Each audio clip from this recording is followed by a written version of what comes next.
Be still and know that I am God.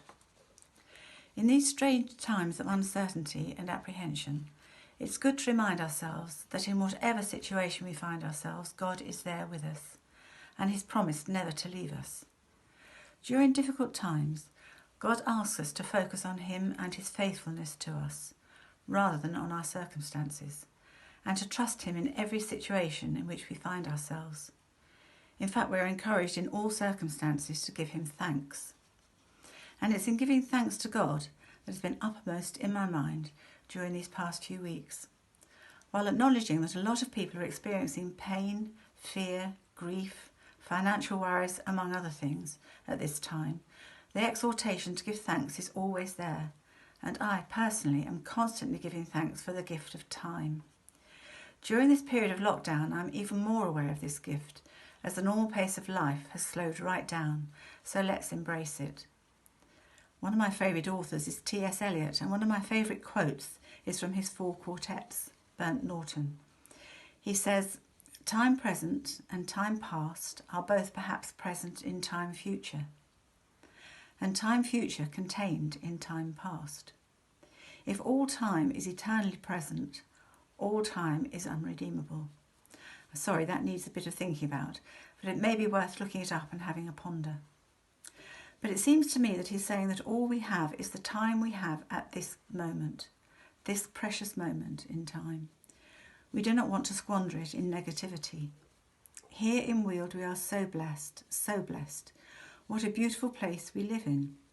We can enjoy God's creation in all its glory, in the countryside, the fields and the hedgerows, quickly regaining their fresh green leaves.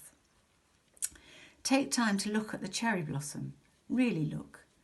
Take time to wonder at the bluebell woods. Take a deep breath and smell the wonderful fragrance. Stand still on your walks and take time to watch the lambs, always full of the joys of spring. There's no rush. We have all the time in the world. How often can we say that in our normal hectic lives? I wonder how many of you write a little note in your Christmas cards each year, bewailing the passing of another year and promising the recipient that we really will catch up in the new year.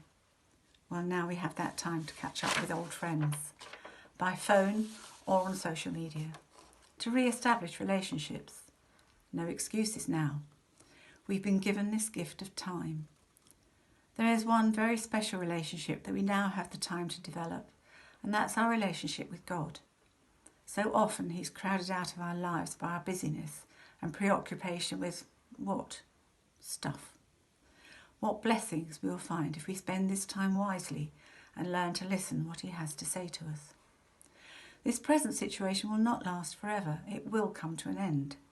So whatever our situation, however difficult we may be finding life at the moment, look for something good and positive to give thanks for every day. One day at a time. That's all any of us has today. And finally, on that positive note, a quote from the Philippians. "Whatsoever things are true, whatsoever things are honest, whatsoever things are just, whatsoever things are pure, whatsoever things are lovely, whatsoever things are of good report, think on these."